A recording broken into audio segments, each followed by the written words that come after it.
శ్రీమాత్రే నమః శ్రీ గురుభ్యో నమః. తదుపరి సింహరాశి. సింహరాశి వారికి ఈ సంవత్సరంలో ప్రథమార్థంలో 3 నెలల తర్వాత అంటే మనకు ఉగాది వచ్చిన తర్వాతకి 3 నెలల తర్వాత నుండి చిన్న చిన్న ఇబ్బందులు వస్తాయని మనం ఆల్రెడీ ఉగాది పంచాంగ శ్రవణంలోనే చెప్పుకున్నాం. అయితే ఇప్పుడు 3 నెలలు పూర్తయినట్టు ఏప్రిల్, మే, జూన్ 3 నెలలు పూర్తవుతున్నాయి. జూలై నుంచి కాస్త క్రిటికల్ స్టేజ్. కాబట్టి సింహరాశి వాళ్ళు జూలై నెలలో మనకు ప్రత్యేకంగా గురు పౌర్ణమి, అలాగే కామ్యక ఏకాదశి లాంటి తిథులు వస్తున్నాయి. వీటిని యూటిలైజ్ చేసుకుంటే వీరికి ఎన్నో రకాలైనటువంటి ప్రాబ్లమ్స్ నుంచి బయటపడవచ్చు. అసలు ముందు ప్రాబ్లమ్స్ ఏ రకంగా వస్తాయో చెప్తా వినండి. వీరి కింద పనిచేసే వాళ్ళు ఎవరైనా ఏదైనా తప్పు చేసినా వీళ్ళు సమాధానం చెప్పాల్సినటువంటి అంటే ఆన్సరబుల్ గా వీళ్ళే ఉండాలి. ఆ ప్రాబ్లం.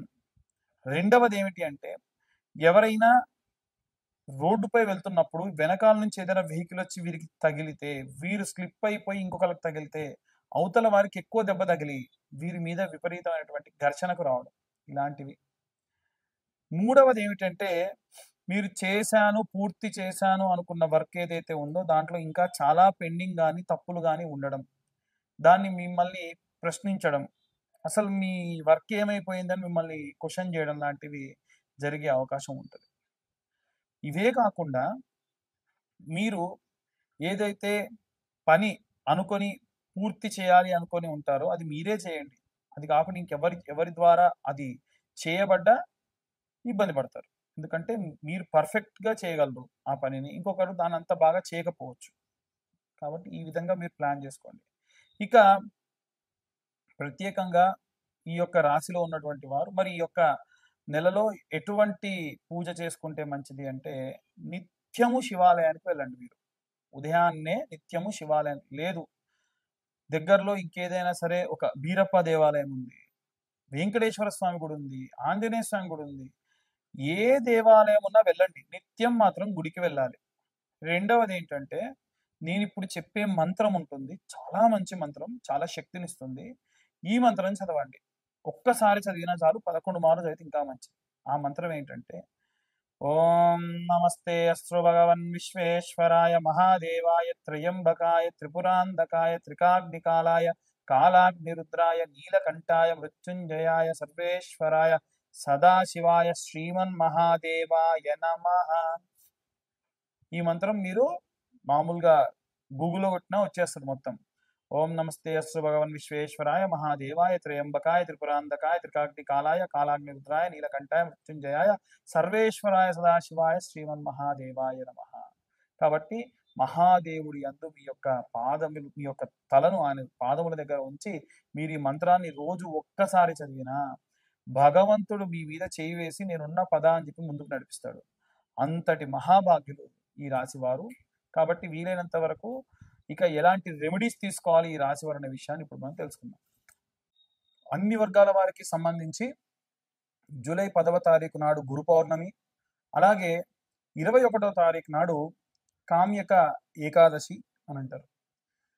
మనకున్నటువంటి ఎన్నో రకాలైనటువంటి కామ్యకమైనటువంటి కోరికలు, కామ్యము అంటే కోరికలు, ఏకాదశి నాటి వరకు అంటే ఈ యొక్క జూలై 21వ తేదీ వరకు మనం ఏదైనా దీక్ష పూని అది పూర్తవడం కానీ లేదా కంటిన్యూ అవ్వడం కానీ ఇలాంటివి చేయడం మంచిది.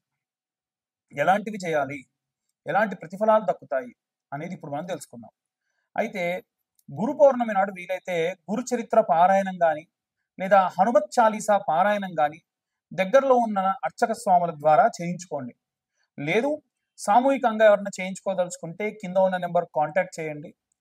మేమే జూలై మాసంలో ప్రత్యేకంగా రామాలయంలో ఈ యొక్క హనుమత్ చాలీసా పారాయణాన్ని చేయడం జరుగుతుంది. ఇదొకటి. ఇది జూలై 1వ తారీఖు నుండి 21వ తారీఖు వరకు వీలైనంత వరకు మన యొక్క సబ్స్క్రైబర్స్ ఎవరైతే ఉన్నారో అందరూ కూడా ఇప్పుడు నేను చెప్పేటువంటి విధముగా ఈ యొక్క రెమెడీని పాటించండి. దగ్గరలో ఉన్నటువంటి ఆంజనేయ స్వామి దేవాలయానికి ఉదయాన్నే లేవగానే ఈ 21 రోజుల పాటు మీ నియమాలు ఏంటంటే బ్రహ్మచర్యం పాటించాలి. పొద్దున్నే లేవగానే దేవాలయానికి వెళ్ళి ప్రదక్షిణ చేసి వచ్చేంత వరకు కూడా ఎవరితో మాట్లాడకూడదు. అంటే మీ ప్రదక్షిణాలు పూర్తయ్యేంత వరకు ఎవరితో మాట్లాడకూడదు. రెండవది మూడవ నియమం ఏంటంటే 2 దుస్తులు పెట్టుకోండి. ఒక ప్యాంట్ షర్ట్, ఒక ప్యాంట్ షర్ట్. ఆడవాళ్ళైతే వాళ్ళకి తగ్గటువంటి దుస్తులు. కాస్త లైట్ కలర్‌లో ప్లెజెన్స్‌గా ఉండేటువంటి బట్టలు పెట్టుకోండి. ఆ 2 జతల బట్టలు మాత్రమే మీరు దేవాలయానికి వెళ్ళేటప్పుడు వాడాలి. 3. నాలుగవది ఏంటంటే కాళ్ళకు చెప్పులు వేసుకోకుండా దేవాలయానికి వెళ్లి ప్రదక్షిణ పూర్తి చేసుకొని రావాలి. 4. కామ్యక ఏకాదశి రోజు వరకు పూర్తయ్యేటట్టుగా లేదా అప్పటి వరకల్లా మీరు ప్రారంభించి కనీసం ఒక 2 రోజులన్నా పూర్తయ్యేటట్టుగా చూసుకోండి. ఎందుకంటే ఆడవాళ్ళకు డేట్ ప్రాబ్లమ్స్ ఉంటాయి కాబట్టి ఈ నెలలో వారు ఎప్పుడన్నా ప్రారంభించొచ్చు. మగవారు మాత్రం 1వ తారీఖు ప్రారంభించండి. ఉదయాన్నే మీరు ఒక టైం అనుకోవాలి. ఉదాహరణకు మీరు మొదటి రోజున 6 గంటలకు ప్రారంభించారనుకోండి. ప్రతిరోజు 6 గంటలకు ఎట్టి పరిస్థితుల్లో ఉరుములురిమినా, పిడుగుపడ్డా 6 గంటలకు ప్రారంభించాలి. కాబట్టి 7కో, 7:30కో ఒక టైం పెట్టుకోండి.